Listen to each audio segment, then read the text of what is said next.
Le Téléthon Enfants Soleil aura lieu ce samedi 30 mai. L'objectif est d'amasser des fonds pour financer la recherche clinique et offrir de meilleurs soins aux enfants malades à travers le Québec. Et nous recevons justement l'Enfant Soleil de la Montérégie qui a une histoire très émouvante à nous partager. Édouard Saint-Laurent, accompagné de son père, Carl Saint-Laurent. Je vais commencer avec toi, Édouard. Tu es atteint d'une maladie cardiaque génétique. Raconte-moi comment tu l'as appris et comment ça s'est déroulé. Oui, bien, en fait, moi, c'est arrivé jour au lendemain. Moi, j'ai tout le temps été un gars très sportif, très à l'extérieur, avoir du fun, tout ça. Puis, je faisais une pratique de volley le soir, puis après ça, je reviens le soir, je tousse beaucoup, je commence à tousser du sang, je tombe à l'urgence, ça déroule en une soirée. Ils disent, on doit te mettre au soin intensif tout de suite. Ils me pluguent à pleine machines, puis ça a vraiment tombé en une soirée. Puis là, c'était là qu'ils ont comme remarqué que c'est quelque chose de vraiment, vraiment grave là, qu'il va falloir régler. Aviez-vous peur de le perdre dès ces premiers jours-là à l'hôpital?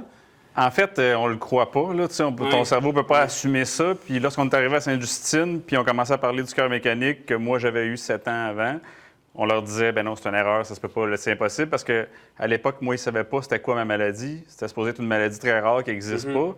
Fait que là, on se disait, on peut pas avoir 2 maladies rares dans la même famille. Là, aujourd'hui, on sait que c'est génétique, là, mais donc on était juste dans le déni complet, mais c'était très, très intense. Là, disons que... Voilà, donc tout comme ton père a atteint de cette maladie-là. Donc là, il y a eu le cœur mécanique que tu as eu pendant combien de mois? Pendant 10 mois. Et comment ça s'est déroulé? Ça, j'imagine, ça rend les activités quotidiennes pas mal plus difficiles, un cœur mécanique? Oui, ça rendait tout difficile parce que moi, vu que le cœur mécanique, ça a besoin de batterie, fait que moi, j'avais tout le temps un sac avec moi. Puis aussi, c'est que ça le rend plus difficile de bouger partout. T'as mal, tu sais. Puis je pouvais plus faire... j'ai réussi à faire du sport un peu vers la fin, mais en général, j'étais beaucoup moins être capable de faire de l'activité physique, tout ça. Puis juste le temps de sortir de l'hôpital, là, je sors, puis là, j'ai même pas été capable de me coucher à plat pendant tout ce temps-là avec mon cœur mécanique. Là, fait que juste des petites affaires comme ça là, que tu penserais pas que ça affecterait, puis finalement, c'est l'enfer quand tu es avec. Et là, il y a eu un processus, j'imagine, pour finalement avoir une greffe d'un nouveau cœur que tu as depuis donc novembre dernier.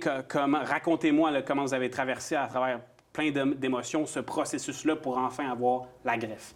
Oui, ça, c'est... moi, en fait, j'ai eu un appel parce que quand tu as une greffe, ils t'appellent directement, puis tu arrives là en 2 heures, puis ils te mettent une machine, puis tout ça. Puis moi, en fait, j'avais eu un appel en juin, que finalement, ça n'a pas marché, il y a eu une couple de problèmes. C'est ça, ça a pris 2 tentatives. Oui, c'est ça. C'était le soir de son bal de finissant de secondaire 5. Fait qu'il a manqué son bal de finissant parce que le donneur n'était pas compatible. OK, puis finalement, ça a pris quelques mois plus tard. Là, il y a eu la greffe qui a fonctionné. On a attendu de juin jusqu'à novembre, puis là, ça a fonctionné. Monsieur Saint-Laurent, en tant que parent, en tant que famille au complet, comment c'est un fils dans une situation pareille? Le stress que vous éprouvez en tant que parent, décrivez-nous ce que vous ressentiez. C'est le pire cauchemar que tu peux pas vivre. Là. C'est surtout que moi, je l'avais vécu avant. Ma conjointe l'a vécu avec moi, qu'on ne savait pas ce qui se passait. Fait que c'est la chose que je souhaite à personne de vivre parce que, en plus, moi, je l'avais vécu avant. Je savais comment que ça faisait mal. Je savais toutes les étapes qu'Édouard allait passer. Fait que je pouvais savoir ce qui allait arriver. Bon, c'est sûr que ça donnait un petit peu d'espoir. On savait que la finalité est très bonne, mais tu sais qu'il va passer toute une année difficile, puis tu peux rien faire. Là. Tu peux que lui tenir la main, puis espérer que ça va passer. Fait que c'est vraiment toute une épreuve que je souhaite à personne de passer. Puis vous, c'était il y a 7 ans, donc, votre greffe? Oui, ça fait 8 ans, le présentement. 8 ans. Puis comment ça s'est déroulé à ce moment-là? Est-ce que ça a été de l'attente raisonnable ou moins que pour Édouard? Comment c'était? En fait, nos 2 histoires sont identiques. Là. Okay. Moi, c'est la même chose. Je suis rentré à l'urgence, je pensais que j'avais une grippe, puis 2 heures après, j'étais aux soins intensifs. Ça a déboulé très rapidement. Puis moi, vu que j'étais un adulte, ils ont attendu plus. Ça a pris plus de temps à avoir un cœur. Moi, ça a pris 1 an et demi que j'ai eu mon cœur mécanique là, à me trimballer avec moi, à changer mes batteries à toutes les 5 heures. Puis, Et toi, Édouard, est-ce que tu t'aurais vu avec un cœur mécanique pendant plusieurs années, de fin de ton adolescence, même début de la jeune adulte? Est-ce que c'est quelque chose dont tu avais peur? Oui. Mais je pense que les médecins m'ont beaucoup rassuré là-dedans. Là. Ils m'ont beaucoup dit, c'est surtout t'es jeune, t'as beaucoup de vie en avant de toi. Fait que c'est certain qu'ils m'ont beaucoup parlé qu'on va faire tout ce qu'on peut pour être sûr que t'as un bon cœur puis que ça arrive rapidement parce qu'on sait que t'es vraiment dans un moment de vie que tu veux expérimenter des choses, tout ça. Fait que je pense que j'ai eu beaucoup de rassurance comme ça. Edouard est tellement un grand sportif que, Ouais. avec son cœur mécanique, on lui avait acheté un sac à dos spécial, puis on a eu une petite autorisation du médecin, fait qu'il a recommencé à jouer au volleyball avec son cœur mécanique. Donc, OK.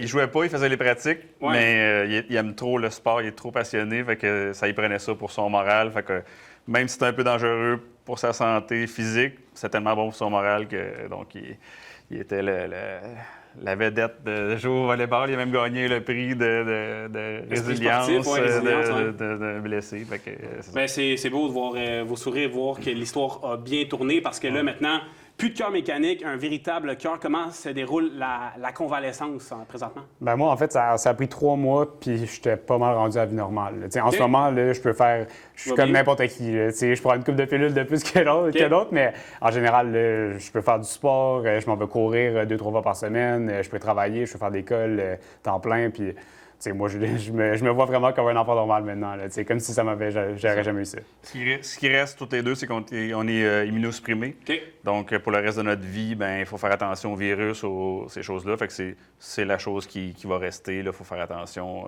On est plus sensible, plus fragile. Là. Donc, Puis là, l'importance, parlez-moi de l'importance pour les gens qui seraient intéressés à donner pour la cause d'Enfants Soleil. Il y a ton cas, mais il y a plusieurs enfants malades, malheureusement, au Québec. Principalement vous, en tant que parents, pourquoi c'est important? Quel impact ça a eu, ces dons-là, pour la vie de votre famille et de votre enfant? et moi, j'ai vécu les deux en plus. Ouais. J'ai vécu l'hôpital adulte qui était génial. Là, j'ai rien à dire. C'était vraiment excellent. Mais j'ai vécu l'hôpital enfant qui est toute une autre coche de plus. Là, donc, tu sais, tous les dons que les gens font, c'est pour...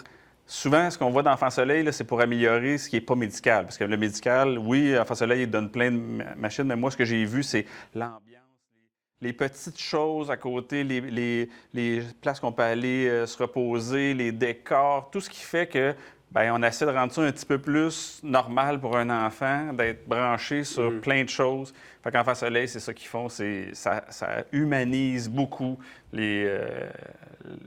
l'enfer et tout ce que tu peux vivre. Là. C'est vraiment ça. Carl Saint-Laurent, Édouard, merci beaucoup à vous.